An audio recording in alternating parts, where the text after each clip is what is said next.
Assalamualaikum warahmatullahi wabarakatuh. Jadi di video kali ini saya akan menjelaskan tentang materi bahasa Indo di semester 1. Jadi yang saya jelaskan ada 4. Yang pertama adalah teks berita, yang kedua adalah teks iklan, yang ketiga adalah teks puisi, dan yang keempat adalah teks literasi.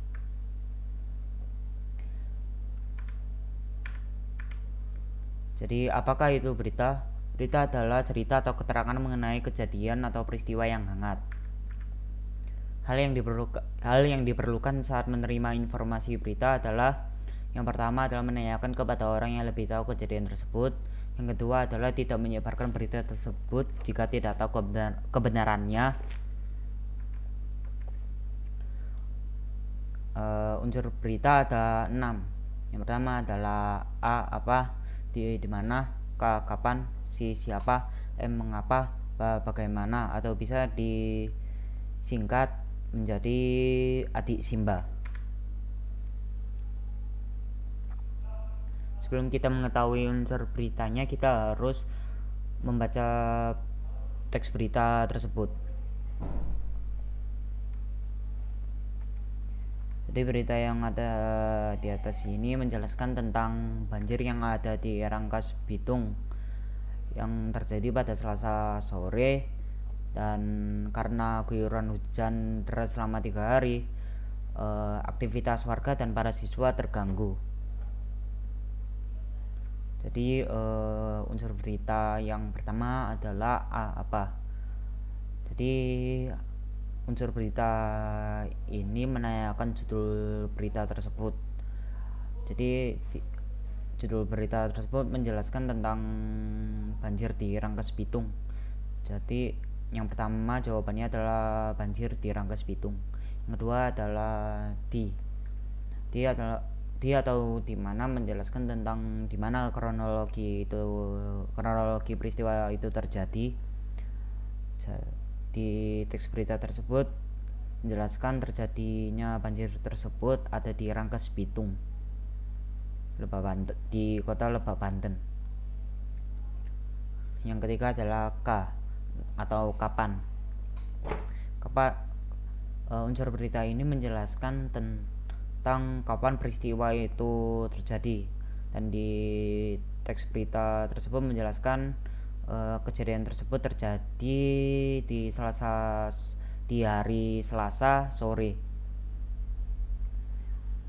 Yang keempat adalah siapa bisa menjelaskan tentang siapa pelakunya, siapa korbannya, dan lain-lain. Jadi di teks berita tersebut menjelaskan bahwa ada warga dan siswa. Jadi yang keempat adalah warga dan siswa. M. Mengapa. Unsur berita ini menjelaskan tentang kenapa kejadian peristiwa itu bisa terjadi. Di teks berita tersebut menjelaskan bahwa karena banjir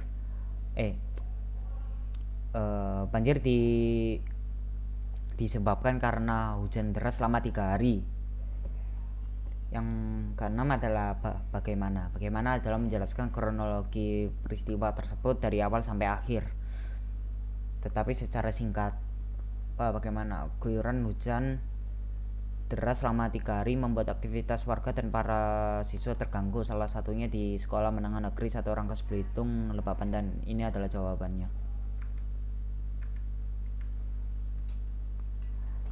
Jenis media berita adalah ada 4. Yang pertama adalah media cetak, contohnya adalah koran dan majalah. 2. Media gambar, contoh poster. 3. Media elektronik, contoh sosial media. Dan yang keempat adalah media suara, contohnya radio. Struktur berita ada judul berita, ada kepala, ada tubuh, ada ekor. Judul berita adalah judul berita. Kalau kepala itu tentang paragraf pembuka yang memuat intisari berita yang paling menarik. Kalau yang tubuh menjelaskan tentang adik Simba. Kalau yang ekor penutup yang berupa simpulan atau penegasan ulang. Kebahasan teks cerita. Penggunaan bahasa bersifat standar atau baku. Bahasa-bahasa yang bersifat populer atau yang kedaerahan akan dihindari oleh media-media nasional. B. Penggunaan kalimat langsung sebagai variasi dari kalimat tidak langsungnya. Kalimat langsung ditandai oleh dua tanda petik ganda dan disertai keterangan penyertanya. Penggunaan kalimat langsung terkait dengan pengutipan penyertaan oleh narasumber berita, sementara itu kalimat tidak langsung ditandai dengan kata bahwa. Penggunaan kata kerja yang C adalah penggunaan kata kerja mental adalah kata kerja yang menerangkan aktivitas mengindrai, berpikir atau merasa. Langkah-langkah menyimpulkan berita ada 5. Yang pertama adalah menentukan inti informasi, dan kedua adalah menyusun kerangka berita, yang ketiga adalah mengembangkan kerangka, yang keempat adalah menentukan judul berita, yang kelima adalah membaca berita. Materi yang kedua adalah iklan, slogan, dan poster. Pengertian iklan. Iklan adalah teks yang mendorong, membujuk, memberitahu khalayak agar tertarik pada barang dan jasa yang ditawarkan. Pengertian slogan. Perkataan atau kalimat pendek yang dipakai sebagai dasar tuntunan pegangan hidup, prinsip utama dari usaha maupun organisasi. Pengertian poster adalah plakat yang dipajang di tempat umum. Poster mengandalkan perpaduan gambar dan kata-kata. Perbedaan dan unsur pembentuk. Perbedaannya adalah iklan memadukan unsur gambar dengan kata-kata, unsur gerak dan suara. Slogan mengutamakan unsur-unsur kata, kalau poster mengutamakan gambar dan kata. Unsur pembentuknya adalah iklan adalah gambar, kata-kata, dan gerak dan suara. Slogan adalah kata-kata, poster adalah gambar dan kata. Teks literasi.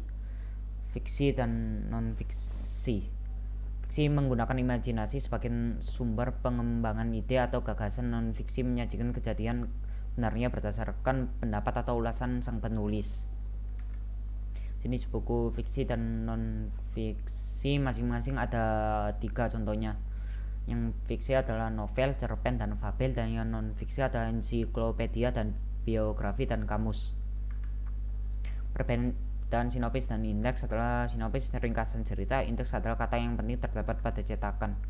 Perbedaan indeks dan glosarium adalah indeks kata yang penting yang terdapat pada cetakan, glosarium daftar kata dengan penjelasan bidang tertentu. Daftar pustaka, daftar yang berisikan tentang siapa penulisnya, siapa yang menerbitkannya, dan lain-lain. Fungsi agar pembaca tahu narasumber bacaan yang digunakan dari peneliti dan agar tidak dianggap sebagai peniru. Pengertian dan fungsi pengantar dan daftar isi. Kata pengantar bagian awal yang menyatakan maksud dan tujuan penulisan. Daftar isi sebuah daftar yang memudahkan untuk menemukan judul buku. Fungsinya adalah membantu pembaca untuk konten atau mendeskripsi dalam karya ilmiah, dalam karya 5. Yang daftar isi adalah menemukan judul buku. Teks puisi. Pengertian puisi. Puisi berasal dari bahasa Yunani yaitu poesis, yang berarti membangun, membentuk, membuat, menciptakan. Sedangkan kata poe berasal tradisi Yunani kuno yang berarti orang yang menciptakan imajinasi. Unsur pembangun puisi. Unsur lahir. Unsur lahir adalah hal yang terlihat atau tersurat dalam puisi sehingga secara lahiriah dapat ditangkap oleh indera pembaca. Unsur batin. Unsur batin adalah unsur pembangun puisi yang bersifat tersirat atau tergantung dalam setiap kata, lirik, dan bait puisi. Contoh unsur lahir dan puisi adalah unsur lahir tipografi, perwajahan puisi, diksi, imaji, kata konkret, gaya bahasa, rima atau irama. Kalau yang unsur batin adalah tema atau makna, rasa, nada, dan amanat. Tipografi yaitu membentuk puisi seperti halaman yang tidak dipenuhi kata-kata. Hal ini berhubungan dengan pengaturan baris yang tidak selalu dimulai dengan huruf kapital dan diakhiri dengan tanda titik. Diksi yaitu pemilihan kata-kata yang dilakukan oleh penyair dalam puisinya. Kata-kata dalam puisi terkesan lebih sedikit dari karya sastra lainnya, namun memiliki makna yang mendalam. Imaji adalah kata atau susunan kata yang mengungkapkan pengalaman indrawi, misalnya penglihatan, pendengaran, dan perasaan. Imaji mengakibatkan pembaca seakan-akan melihat, mendengar, dan merasakan apa yang dialami penyair. Kata konkret. Kata konkret merupakan kata yang memungkinkan munculnya imaji karena dapat ditangkap indera yang berhubungan dengan kiasan atau lambang.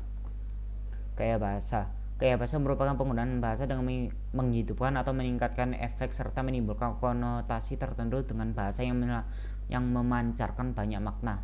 Gaya bahasa disebut juga dengan majas. Tema atau makna. Tema atau makna dapat menjadikan puisi memiliki kesan dan arti mendalam bagi penulis atau pembacanya. Tema atau makna adalah merupakan hal yang paling dalam pada sebuah puisi. Rasa. Rasa merupakan sebuah sikap dari penyair mengenai pokok permasalahan yang berbeda dalam puisi. Nada. Nada merupakan suara dan sikap yang diungkapkan oleh penyair kepada pembacanya. Amanat. Amanat merupakan sebuah pesan yang tergantung di dalam puisi dan disampaikan kepada pembaca oleh penyair. Jenis puisi itu ada dua, yaitu puisi lama dan puisi modern. Jenis puisi lama adalah contohnya adalah mantra dan pantun. Juga kalau yang modern adalah himne, romansa, dan elegi. Hal-hal yang penting dalam membaca puisi ada 4, yaitu ekspresi, tekanan, lafaz, dan intonasi. Sekian dari video ini. Wassalamualaikum warahmatullahi wabarakatuh.